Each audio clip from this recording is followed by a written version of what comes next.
UP में सपा को छोड़ बीएसपी के साथ गठबंधन की तैयारी में कांग्रेस। बीएसपी से गठबंधन में कांग्रेस को दूसरे राज्यों में भी दिख रहा है फायदा।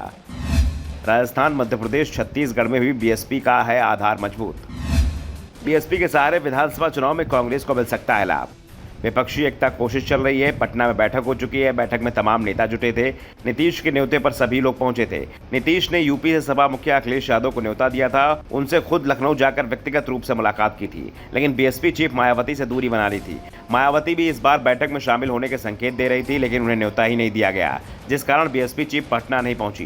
बैठक में विपक्षी एकता की बात हुई। एक ऐलान हुआ कि बीजेपी के खिलाफ विपक्षी दलों की ओर से एक उम्मीदवार उतारा जाएगा और इसकी शुरुआत बिहार से ही हो रही है। बिहार में पहले से ही महागठबंधन तैयार हो चुका है और सीट बंटवारे का फार्मूला भी बना लिया गया है, लेकिन जो फार्मूला बिहार में काम कर जाएगा उस पर यूपी में पेच फंसता दिख रहा है। कांग्रेस यहां असमंजस में दिख रही है। पार्टी को समझ में नहीं आ रहा है कि किसके साथ जाने में फायदा ज्यादा है। अखिलेश यादव की तरफ से साफ सिग्नल नहीं मिला। वो गठबंधन की तो बात कर रहे हैं, लेकिन शर्तें ऐसी लगा रहे हैं कि कांग्रेस को मुश्किल हो सकती है। तो दूसरी ओर बीएसपी चीफ मायावती भी कांग्रेस को लेकर नरम पड़ती दिख रही हैं। वो कांग्रेस के साथ गठबंधन की तैयारी में दिख रही हैं। दरअसल विधानसभा चुनाव के बाद से ही बीएसपी को नए सिरे से रणनीति बनानी पड़ रही है। आमतौर पर यूपी में बीएसपी को अति पिछड़ा, दलित और मुसलमानों का वोट मिलता रहा है। पार्टी के पास 22% वोट ठोस माना जाता था। त्रिकोणीय लड़ाई में ये वोट बेहद काम आता था, लेकिन 2022 के विधानसभा चुनाव में ये वोट मायावती से छिटक गया।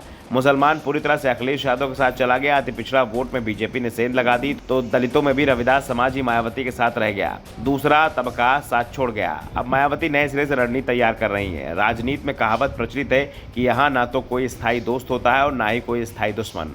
मौके के अनुसार दोस्ती और दुश्मनी बदलती रहती है। बिहार के सीएम नीतीश कुमार, जिन्होंने विपक्षी एकता को लेकर पहली बैठक बुलाई थी, अगर उनके पिछले 10 साल के राजनीतिक कैरियर को देखें तो दोस्ती दुश्मनी की परिभाषा ऐसे में मायावती एक बार फिर से कांग्रेस से हाथ मिलाने की तैयारी में दिख रही हैं। इससे पहले 1996 विधानसभा चुनाव में मायावती की बीएसपी ने कांग्रेस साथ गठबंधन किया था और उस चुनाव में कांग्रेस को 33 और बीएसपी को 67 सीटों पर जीत मिली थी।